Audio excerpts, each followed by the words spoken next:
Look at the wrist of almost any athlete today, and you'll find a glowing green sensor tracking the ultimate modern benchmark for health and vitality. This is VO₂ Max.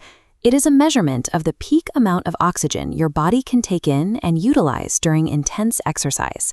In a study tracking 122,000 patients, researchers found a staggering link between this number and long-term survival. As the data funnels into 4 fitness levels, the lowest fitness quartile shows a dramatic spike in mortality from all causes. The benefit is highly specific. For every increase of just 1 MET, that's a metabolic equivalent of task, or roughly 3.5 milliliters of oxygen per kilogram, mortality risk drops by 10 to 20%. Based on this data, improving this single metric represents the most significant quantifiable advantage for extending human life. However, moving from raw Smartwatch data to scientific inquiry requires us to respect the strict rules of evidence. The data presents a paradox. People with a high VO₂ max certainly live longer, but we have to ask if the number itself grants longevity or if it simply reflects a lifestyle that does. Biologists call this the marker versus mover problem. We need to know if oxygen capacity is the mechanical lever driving longevity or just the scoreboard tracking other healthy habits. If we spend our lives chasing the scoreboard without understanding the game, we might be optimizing a metric that doesn't actually prevent death. To find the answer, we have to look inside the human machine. VO₂ Max isn't the work of a single organ. It is a holistic snapshot of how efficiently your lungs, heart, blood vessels, and muscles synthesize oxygen together. Clinical interventions offer direct evidence of this link. When patients recovering from a heart attack successfully improve their VO₂ max during cardiac rehab, they see a significant reduction in mortality. Longitudinal studies show a similar trend.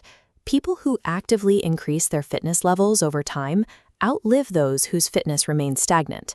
These improvements suggest that VO₂ max is a mover, but these patients usually change their diets and habits simultaneously. To find the absolute root cause, we have to look at the one thing we can't change: our DNA.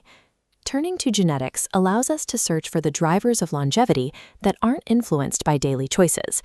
Scientists use a method called Mendelian randomization. This is a technique that uses genetic variations to determine if a specific physical trait, like fitness, directly causes a health outcome, like a longer life. The results were a surprise. These studies found no direct genetic link between the genes that give you a high VO₂ max and the genes that determine how long you live. It turns out the genes for high VO₂ max actually map to upstream traits, specifically lower body fat and higher lean muscle mass. These are the factors that drive both your fitness score and your lifespan. This confirms that VO₂ max is a downstream marker. The true biological architects of a long life are the physical composition and muscular systems that produce the score. This changes how we should interpret our smartwatches. Think of it as a dashboard. A driver uses a speedometer to monitor an engine's health, but the speedometer isn't the engine itself. Use VO₂ max to monitor your internal systems, not as the ultimate destination. To move the needle, you must address the upstream causes. This means committing to 150 to 300 minutes of moderate aerobic exercise, or 75 to 150 minutes of vigorous effort every week.